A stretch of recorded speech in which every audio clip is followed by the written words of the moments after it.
First തന്നെ ഇതിൻ്റെ unboxing വെച്ച് നോക്കുകയാണെങ്കിൽ വെട്ടി നമുക്കൊരു പ്രീമിയം രീതിയിലാണ് കിറ്റിൻ്റെ ബോക്സ് കാണാൻ പറ്റുന്നത്. സോ ആ ബോക്സിനകത്ത് നമുക്ക് ഇയർബഡ് കിട്ടുന്നുണ്ട്. സോ നമുക്ക് പിന്നെ കാണാൻ പറ്റുന്ന പറഞ്ഞാൽ കുറച്ച് പേപ്പർ വർക്കും കാര്യങ്ങളും, പിന്നെ ഇതിൻ്റെ കൂടെ USB Type C ആണ് വരുന്നതെങ്കിൽ Type C കേബിൾ നമുക്ക് ഇതിൻ്റെ ബോക്സിൽ പ്രൊവൈഡ് ചെയ്യുന്നില്ല. പിന്നെ കുറച്ച് എക്സ്ട്രാ ഇയർ ടിപ്സ് നമുക്ക് കിട്ടുന്നുണ്ട്. സോ ഇയർബഡ് നമ്മൾ മെയിനായിട്ട് കയ്യിലെടുക്കുമ്പോൾ ഫീലാണെന്ന് വെച്ചാൽ ഇതിൻ്റെ ബിൽഡ് ക്വാളിറ്റിയാണ്. ഇതിൻ്റെ ഹിഞ്ചിൻ്റെ ക്വാളിറ്റി ആണെങ്കിലും നല്ല ക്വാളിറ്റിയാണ്. അതായത് പ്ലാസ്റ്റിക് യൂസ് ചെയ്തിരിക്കുന്നത് ഈ ഒരു പ്രൈസ് സെഗ്മെൻറ്റിൽ നമ്മൾ കുറേ ഇയർബഡ് കണ്ടിട്ടുണ്ടെങ്കിലും ഈ ഒരു ടൈപ്പ് ഹിഞ്ചിൻ്റെ ക്വാളിറ്റി ഞാൻ വേറെ ഇയർബഡും കണ്ടിട്ടില്ല. അത്യാവശ്യം നല്ല പ്രീമിയം പ്ലാസ്റ്റിക് ആണ്. എന്നാലും ഇതൊരു ഗ്ലോസി ഫിനിഷ് ആയതിന് ഈസിയായിട്ട് സ്ക്രാച്ച് വീഴും. സോ നമുക്ക് ഇത് ഓപ്പൺ ചെയ്ത് നോക്കുമ്പോൾ നമുക്ക് സ്റ്റെമ്മുള്ള ടൈപ്പ് അല്ല കിട്ടുന്നത്. OPPO Enco Buds നമുക്ക് സ്റ്റെം അല്ല കിട്ടുന്നത്, നോർമൽ ബഡ്സ് ആണ് കിട്ടുന്നത്. സോ ഇതിൻ്റെ ബഡ്സ് നമുക്ക് മെയിനായിട്ട് എനിക്കൊരു ഫസ്റ്റ് ഉണ്ടായ ഡൗട്ട് എന്ന് പറയുന്നത് ഇത് ചെവിയിൽ വെച്ച് ഇളകി പോവോ കാര്യങ്ങളൊക്കെ ആയിരുന്നു. അങ്ങനെയൊന്നും പോകത്തില്ല. ഞാൻ വെച്ചിട്ട് ജിമ്മിലൊക്കെ വർക്കൗട്ട് ചെയ്ത് നോക്കി, അല്ലാതെയും കാര്യങ്ങളൊക്കെ നമ്മൾ ചെയ്ത് നോക്കിയപ്പോഴും ഇതങ്ങനെ ഈസി ആയിട്ടൊന്നും പോകത്തില്ല. നമ്മൾ ജസ്റ്റ് ഇങ്ങനെ എടുത്ത് ചെവിയിൽ വെച്ചാലും അത് അവിടെ അങ്ങ് ഇരുന്നോളും. വേറെ അങ്ങനെ പ്രോബ്ലംസ് ഒന്നുമില്ല. ലൈക്ക് ഇങ്ങനെ ആക്കിയാണൊന്നും പോകത്തില്ല. അതവിടെ സെക്യൂർ ആയിട്ട് ഇരുന്നോളും. അങ്ങനെ ഇഷ്യൂസ് ഒന്നുമില്ല. എന്നാലും നമുക്ക് എനിക്കൊരു മെയിൻ ഇതിൻ്റെ ഒരു ബിൽഡ് ക്വാളിറ്റി ഇഷ്യൂ ആയിട്ട് തോന്നിയെന്ന് പറയുന്നത് എൻ്റെ യൂണിറ്റിന് മാത്രമായിരിക്കാം. ഇങ്ങനെ മൂവ് ചെയ്യുമ്പോൾ ഇതിങ്ങനെ ഹിഞ്ച് ഓപ്പൺ ചെയ്താൽ ആ ഇഷ്യൂ ഇല്ല. ബട്ട് ഞാൻ ഈ ക്ലോസ് ചെയ്തിട്ട് ഇങ്ങനെ മൂവ് ചെയ്യുമ്പോൾ ഇതിങ്ങനെ ഷേക്ക് ആവുന്നുണ്ട് ചെറുതായിട്ട്. എനിക്കിത് ക്യാമറ കാണാൻ പറ്റുമെന്ന് അറിയത്തില്ല. ചെറുതായിട്ട് മൂവ് ചെയ്യുന്നുണ്ട് സംഭവം. പിന്നെ അത് പിന്നെ ഈ ഒരു പ്രൈസ് സെഗ്മെന്റ് ആയതുകൊണ്ട് എനിക്കത് വലിയ കംപ്ലൈൻറ്റ് പറയാനുമില്ല. ഓപ്പൺ ചെയ്ത് വെച്ചാൽ നല്ല സ്ട്രോങ് ആണ്, അങ്ങനെ മൂവ്മെന്റ് ഒന്നുമില്ല. അത് കയറ്റാൻ വേണ്ടിയിട്ടുള്ളൂ. സോ നമ്മൾ ഇയർബഡ് വാങ്ങുന്നത് ഇതിൻ്റെ ക്വാളിറ്റി, കേസ് ക്വാളിറ്റി ഒന്നും അറിയാനല്ല. നമ്മൾ മെയിനായിട്ട് നോക്കുന്നത് ഇതിൻ്റെ ഇയർബഡിൻ്റെ സൗണ്ടിങ് എങ്ങനെയുണ്ട്, സൗണ്ടിങ് കാര്യങ്ങളാണ്. സോ ഇതിൻ്റെ ഒരു ഇയർബഡിന് 8mm ഡ്രൈവറാണ് വരുന്നത്. സോ ക്വാളിറ്റി കുറവാണെന്നൊക്കെ വിചാരിക്കുമെങ്കിലും ഇതിൻ്റെ ക്വാളിറ്റി അത്യാവശ്യം നല്ലതാണ്. കാരണം ഇതിൽ മെയിനായിട്ടും പറയുന്നത് ഇൻസ്ട്രുമെന്റ് സെപ്പറേഷൻ ഒക്കെ അടിപൊളിയാണ്. ട്രബിൾസും കാര്യങ്ങളൊക്കെ നല്ല പക്കയാണ്. അതായത് ക്ലീൻ വോയിസ് ആണ്. നമ്മൾ ഫുൾ 100% ഇട്ടാലും ഇതിൻ്റെ വോയിസ് അങ്ങനെ ഗ്രെയിൻസോ കാര്യങ്ങളോ ഒന്നും വരത്തില്ല. പ്രോപ്പർ വോയിസ് ആണ് ഉപയോഗിക്കുന്നത്. അതായത് ക്ലീൻ ആണ്, വോയിസ് ക്ലീൻ ആണ്. പിന്നെ ഇതിനൊരു പ്രോബ്ലം എന്ന് പറയാനുള്ളത് ഇതിൻ്റെ ഒരു ബേസ് കുറവാണ്. നമ്മളിപ്പോൾ ഒരു ബേസ് ഹെവി ആയിട്ടുള്ള പാട്ട് കേൾക്കുകയാണെങ്കിൽ ഈ ഒരു ഇയർബഡ് കുറച്ച് പ്രോബ്ലം ആയിരിക്കും. കാരണം ഇതിൻ്റെ ബേസ് നല്ല കുറവാണ്.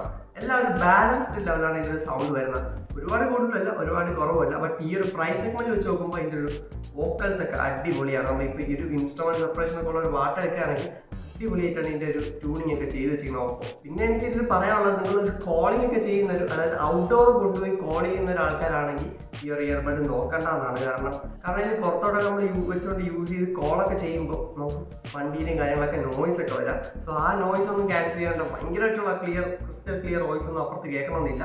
വോയിസ് ക്വാളിറ്റി, കോൾ ക്വാളിറ്റി വീട്ടിനകത്താണെങ്കിൽ നിങ്ങൾക്ക് ഇപ്പോൾ കേൾക്കും പോലെ വോയിസ് എന്ന് പറയുന്നത് OPPO Enco Buds എന്നുള്ളതാണ്. ഇതിൽ രണ്ട് കാര്യം വിട്ട് പറയാനായിട്ട്. ഒന്നെന്ന് പറയുന്നത് ഇതിൽ IP54 റേറ്റിംഗ് ഉണ്ട്. അതായത് ഡസ്റ്റ് ആൻഡ് വാട്ടർ റെസിസ്റ്റൻ്റ് ആണ്. സോ വാട്ടർ റെസിസ്റ്റൻ്റ് എന്നല്ല, ഡസ്റ്റ് ആൻഡ് സ്വെറ്റ് റെസിസ്റ്റൻ്റ് ആണ് ഈ ഒരു ഇയർബഡ് എന്ന് പറയുന്നത്. അതുപോലെ തന്നെ ഇതിൽ 80ms ഗെയിം മോഡ് വരുന്നത്. അത് വർക്ക് ചെയ്യുന്നുണ്ട്. ഭയങ്കര ഗെയിമിങ്ങിന് ഞാൻ ഈ ഒരു TWSും കാര്യങ്ങളൊന്നും, ഒരു TWS ഗെയിമിംഗ് TWS ഒന്നും പലതും ഇറക്കാറുണ്ടെങ്കിലും അതൊന്നും റെക്കമെൻഡ് ചെയ്യാറില്ല. വയേർഡാണ് ഇപ്പോഴും ബെസ്റ്റ്. എങ്കിലും ആ ഒരു ഓപ്ഷൻ അവിടെ ഉണ്ട്. ഇനി അടുത്തുള്ള ഓപ്ഷൻ എന്ന് പറയുമ്പോൾ ബ്ലൂടൂത്ത് 5.2 ആണ്. അതുകൊണ്ട് തന്നെ നമ്മളിപ്പോൾ ബോക്സ് ഓപ്പൺ ചെയ്യുമ്പോൾ, അതായത് ഇയർബഡിൻ്റെ അതിൽ ചാർജിങ് കേസ് ഓപ്പൺ ചെയ്യുമ്പോൾ തന്നെ നമുക്ക് ഫോണായിട്ട് പെയർ ആവുന്നുണ്ട്. സോ ഭയങ്കര സീംലെസ് ആയിട്ടാണ് ഇത് വർക്ക് ചെയ്യുന്നത്. സോ എങ്ങനെയുണ്ട് ഇതിൻ്റെ വോയിസ് ക്വാളിറ്റി? അത്യാവശ്യം നല്ലതെന്ന് പറയാനുണ്ട്. വീട്ടിനകത്താണെങ്കിൽ ഫാൻ്റെ വോയിസ് അങ്ങനെയൊന്നും ഇഷ്യൂസ് ഇല്ല, എനിക്ക് ഇതുവരെ ഫേസ് ചെയ്തിട്ടില്ല. എന്നാൽ ഔട്ട്ഡോർ ആണ് നമ്മൾ യൂസ് ചെയ്യുന്നതെങ്കിൽ കുറച്ച് ഇഷ്യൂസ് ഉണ്ട്. പിന്നെ ഈ ഒരു പ്രൈസ് സെഗ്മെന്റിലുള്ള ബാക്കി ഇയർബഡുകൾ പോലെ തന്നെ ഇതിൽ പെയറിംഗ് ബട്ടൺ എന്ന സംഭവമൊന്നുമില്ല. അത് കുറച്ചുകൂടെ എക്സ്പെൻസീവ് ആയിട്ടുള്ള ഇയർബഡ്സിന് അതോടെ പെയറിംഗ് ബട്ടൺ കിട്ടുന്നത്. സോ അത് പറഞ്ഞപ്പോഴാണ് ഇതിൻ്റെ ഒരു പ്രൈസ് വരുന്നത് 1300 rupees ആണ് ഓഫർ ടൈമിലൊക്കെ വരുന്നത്. സോ ആ ഒരു പ്രൈസ് നല്ല വർത്തായിട്ടാണ് എനിക്ക് ഫീൽ ചെയ്യുന്നത്. മാത്രമല്ല ഇതിന് ടച്ച് കൺട്രോൾസ് ആണ് പറഞ്ഞത്. ഓരോ ഇയർബഡിലും ടച്ച് കൺട്രോൾസ് ആണ് പറഞ്ഞത്. അതായത് സിംഗിൾ ടാപ്പ് ചെയ്താൽ നമുക്ക് പ്ലേ ഓഫ് പോസ് ചെയ്യാം, ഡബിൾ ടാപ്പ് ചെയ്താൽ നെക്സ്റ്റ് ട്രാക്കിലോട്ട് പോകാം. മാത്രമല്ല നമ്മൾ ടച്ച് ആൻഡ് ഹോൾഡ് ചെയ്യുകയാണെങ്കിൽ നമുക്ക് വോയിസ് അത് റൈറ്റ് സൈഡിൽ നമ്മൾ ടച്ച് ആൻഡ് ഹോൾഡ് ചെയ്യുകയാണെങ്കിൽ നമുക്ക് വോളിയം കൂട്ടാനും, ലെഫ്റ്റ് സൈഡിലാണെങ്കിൽ വോളിയം കുറയ്ക്കാനുള്ള ഫീച്ചർ ഇതിൽ കൊടുത്തിട്ടുണ്ട്. ട്രിപ്പിൾ ടാപ്പ് ചെയ്യുകയാണെങ്കിൽ ഗെയിം മോഡ് ഓൺ ആവും. സോ നമ്മൾ ഓരോ ടൈം ഈ ബഡ്സ് ടാപ്പ് ചെയ്യുമ്പോഴും ഒരു ബീപ്പ് സൗണ്ട് നമുക്ക് ഇതിൽ കേൾക്കാൻ പറ്റുന്നതാണ്. ആൻഡ് ഇതിൽ ചാർജിങ് ഇൻഡിക്കേഷൻ ചെയ്യാൻ ഇവിടെ ഒരു ലൈറ്റ് കൊടുത്തിട്ടുണ്ട്. സോ ആ ലൈറ്റ് വെച്ച് നമുക്ക് ഇത്ര ചാർജ് ആവും, ഇത്ര ചാർജ് കയറും എന്നൊക്കെ നമുക്ക് അറിയാൻ പറ്റും. അതായത് ഇപ്പം ചാർജ് ലോ ആണെങ്കിൽ ഇത് റെഡ് കളറിലാവും, ചാർജ് കൂടുതലുണ്ടെങ്കിൽ ഇതിപ്പം ഗ്രീൻ കളറിലിരിക്കുകയാണ്. സോ അങ്ങനെയൊക്കെ കാണിക്കുന്നുണ്ട്. ബട്ട് ഇതിൻ്റെ കേസിൽ എനിക്ക് മെയിൻ ഇഷ്ടപ്പെടാത്തത് ഇത് ഗ്ലോസി ഫിനിഷ് ആയിട്ട് ഭയങ്കരമായിട്ട് സ്ക്രാച്ച് ആണ്. മാത്രമല്ല രണ്ടാമത്തെ ഒരു പ്രോബ്ലം നോക്കുകയാണെങ്കിൽ ഇയർബഡിൽ Type C ആണ് കൊടുത്തിരിക്കുന്നത്, ബട്ട് ഫാസ്റ്റ് ചാർജിങ് ഇല്ല. ഈ ഒരു പ്രൈസ് സെഗ്മെന്റിൽ ബാക്കിയുള്ള ഇയർബഡ്സിലൊക്കെ ഞാൻ കണ്ടിട്ടുണ്ട് ഇഷ്ടംപോലെ ഫാസ്റ്റ് ചാർജിങ് ഫെസിലിറ്റി കൊടുക്കണം. എന്നാൽ ഇതിൽ ഫാസ്റ്റ് ചാർജിങ് ഒന്നും സംഭവമില്ല. സോ പിന്നെ ഈ ഒരു ഇയർബഡിന് ആപ്പ് സപ്പോർട്ട് ഉണ്ട്, അതായത് ഓപ്പോന്റെ ഹേ മെലഡി എന്നൊരു ആപ്പ് സപ്പോർട്ട് ഉണ്ട്. സോ ഈ ആപ്പ് ഭയങ്കര ഫീച്ചറൊന്നുമില്ല, നമുക്ക് വേണമെങ്കിൽ ടച്ച് കൺട്രോൾ കസ്റ്റമൈസ് ചെയ്യാം. ഇയർബഡിലുള്ള ടച്ച് കൺട്രോൾസ് നമുക്ക് ഇതിൽ കസ്റ്റമൈസ് ചെയ്യാൻ പറ്റും. അതുപോലെ തന്നെ നമുക്ക് ഇതിൽ ചാർജ് എത്ര ഉണ്ടെന്ന് അറിയാൻ പറ്റും, ഓരോ ഇയർബഡിന്റെ ചാർജ് എത്രയെന്ന് അറിയാൻ പറ്റും, കേസിന്റെ ചാർജ് എത്രയെന്ന് അറിയാൻ പറ്റും, ഗെയിം മോഡ് ഓൺ ചെയ്യാൻ ഓഫ് ചെയ്യാനുള്ള ഓപ്ഷൻ ഉണ്ട്. അങ്ങനത്തെ കുറച്ച് ഫീച്ചേഴ്സേ ഉള്ളൂ, ഭയങ്കര എക്സ്പെക്ടേഷൻ ഒന്നും പോകണ്ട. സോ ഇങ്ങനെയുള്ള ബേസിക് ആയിട്ടുള്ള ഫീച്ചേഴ്സ് ഈ ഒരു ആപ്പിൽ സപ്പോർട്ട് ചെയ്യത്തുള്ളൂ. പിന്നെ ഇതിന്റെ ഇയർബഡ്സിനെ പറ്റി പറയാൻ വേറൊരു കാര്യം വിട്ടുവരുന്നത്, ഇതിന്റെ ഇയർബഡ്സ് അത്യാവശ്യം നല്ല ലൈറ്റ് വെയിറ്റ് ആണ്. മാത്രമല്ല ഇതിന്റെ ഒരു ബാറ്ററി ലൈഫ് പറയുന്നത് കേസിൽ കമ്പനി പറയുന്നത് 24 hours ആണ് കേസ് ബാറ്ററി ബാക്കപ്പ് പറയുന്നത്.